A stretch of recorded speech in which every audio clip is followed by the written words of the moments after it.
Ô Carlos, quando você sai da sua casa para pesquisar essas forças ou essas inteligências, é muito comum, a gente escuta muito que às vezes essas forças, essas inteligências acabam havendo uma conexão com a pessoa que sai para pesquisar. E às vezes essa conexão acaba vindo para a tua casa.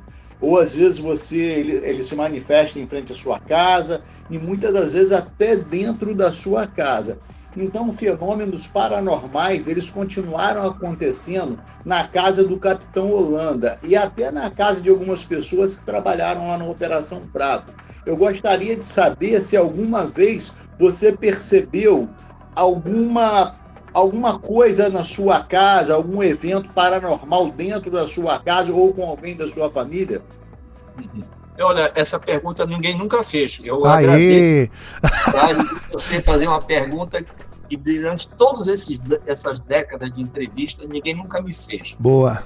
Eu, pessoalmente, sofri também as emanações desse fenômeno, já que eu estava diretamente envolvido com ele, pesquisando e querendo ver, né? Como eu digo no livro, eu fui para Colares e para aquela região dos 18 municípios com o objetivo de ver. Eu queria ver o que os outros estavam vendo.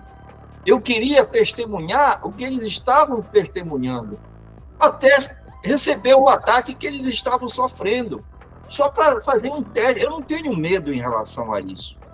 Eu sempre agi muito com a intuição. A intuição no jornalismo, ela é fundamental para você chegar a descobrir coisas e a descobrir fatos, né? Seguir a intuição da gente, ela é muito importante, porque você vai com a cautela e, ao mesmo tempo, vai com a coragem para tentar desvendar aquele fato que você está investigando. Eu, por várias vezes, me vi envolvido com a possibilidade de sofrer um ataque ou uma repressão até dessas forças que estavam aparecendo. Mas eu nunca fugi disso, mas também nunca encarei essas forças. Elas nunca me procuraram. Eu conversei com alguns parapsicólogos e alguns pesquisadores do pensamento e das emoções, psiquiatras, dois psiquiatras, que eles me perguntaram também isso na época, né?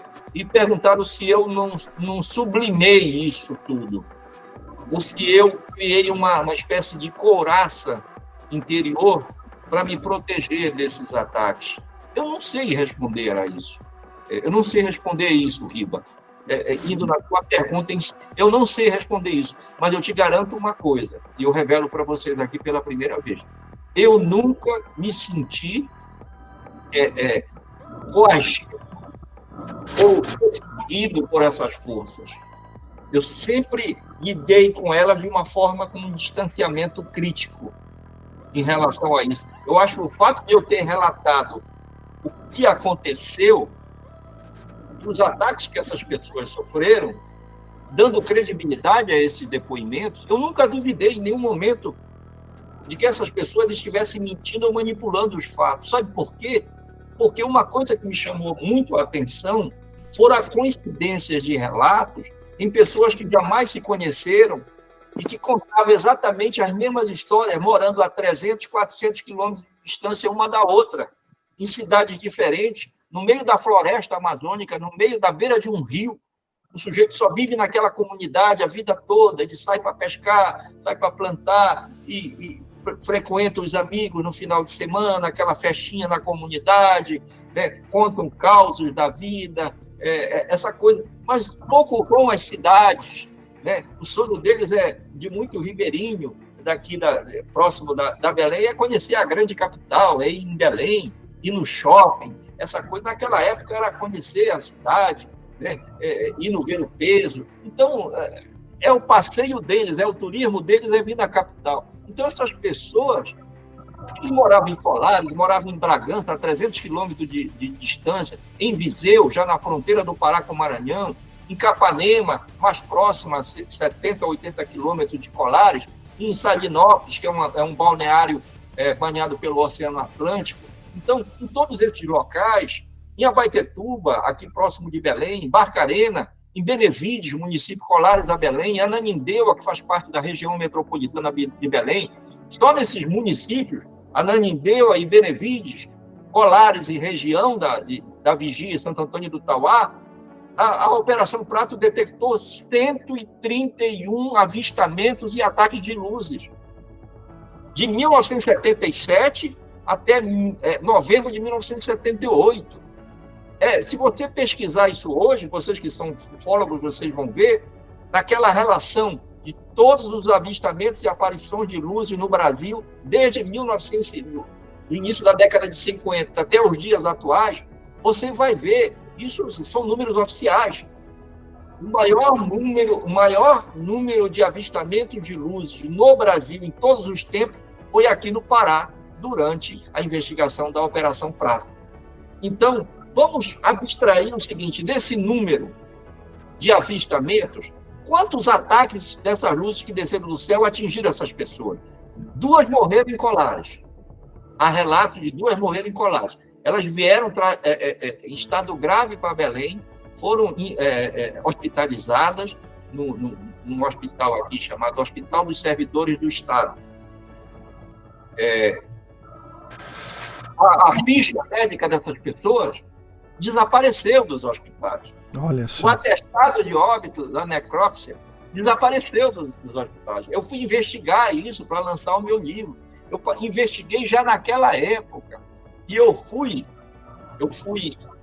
aconselhado, entre aspas, pelos militares, a não mexer nisso, porque eu poderia ser punido pela Lei de Segurança Nacional, que era uma lei da ditadura, e o jornalista naquela época, quando se intrometia a investigar casos como esse, e outros casos do jornalismo, nós éramos vistos como comunista, esquerdista, socialista, essas coisas assim que imputadas no sentido de dizer que você estava conspirando contra o regime militar brasileiro. Então, havia um decreto, havia uma lei de segurança nacional, que era uma verdadeira espada de Damocles, né, sobre o teu pescoço. Então, nós tínhamos que usar métodos para estimular o nosso trabalho, né, e continuar fazendo as nossas pesquisas. Então, tudo isso veio como uma espécie de coação a esse tipo de trabalho. Censura, intimidação. Não vamos esquecer que nessa época, 1976, 77, 78, nós tínhamos uma censura à imprensa vigorando no Brasil. Nós tínhamos uns censores da Polícia Federal dentro das redações de jornais. Tinha um cara que era escalado para ir em determinado jornal, outro era escalado para ir em outro jornal, e tinha um horário que ele ia geralmente no horário de pico. Naquela época não tinha computador, não tinha celular, não tinha internet, não tinha nada. Nada. Até para você dar um telefonema, você tinha que ir na agência telefônica, entrar numa fila, pegar uma moeda no orelhão, esperar sua vez na fila para poder ligar. Nossa. Então, poucas pessoas tinham telefone nas suas casas. Sim. O telefone era um luxo, era considerado coisa de gente rica. Em Colares só tinha um telefone, que era da prefeitura. Para você ligar de Colares para Belém, para contar o que estava acontecendo, eu ligava para a redação do meu jornal, o Estado do Pará, eu tinha que esperar a vez, porque tinha fila também lá. E o prefeito precisava do telefone para se comunicar com as autoridades. Então, vejam a dificuldade que era você fazer uma investigação de campo, profunda, o que é que está acontecendo, o que é que esses militares vieram fazer na investigação. Veio gente de Brasília, tinha segredos, sabe? Ninguém podia falar, ninguém podia comentar. Eu conto no livro como foi que se descobriu que a Operação Prato estava atuando, né? Foi a cabeleireira de uma mulher, de um militar de alta patente em Belém, isso está no meu livro, que comentando num bairro, em determinado bairro da cidade, disse assim, olha, o meu marido tá investigando o chupa-chupa, porque todo mundo já estava falando no chupa-chupa, que era um ataque dessas luzes, que o pessoal chama de chupa-chupa aqui, por quê? Porque chupava, extraía o sangue, então Sim. chupava, né? As pessoas extraíam o sangue. Então, essa mulher falou numa cabeleireira, né, num ambiente de um salão de beleza, olha, meu marido veio de Brasília e está investigando isso. Ora, você vai contar isso num salão de beleza, meu amigo? Você está abrindo a porta da fofoca, né? Imediatamente todo mundo começou a comentar, a vizinhança a comentar. De repente, É mais eficiente do que a imprensa, né? claro, a rádio fofoca tem mais audiência do que a rádio Cipó. Pois é.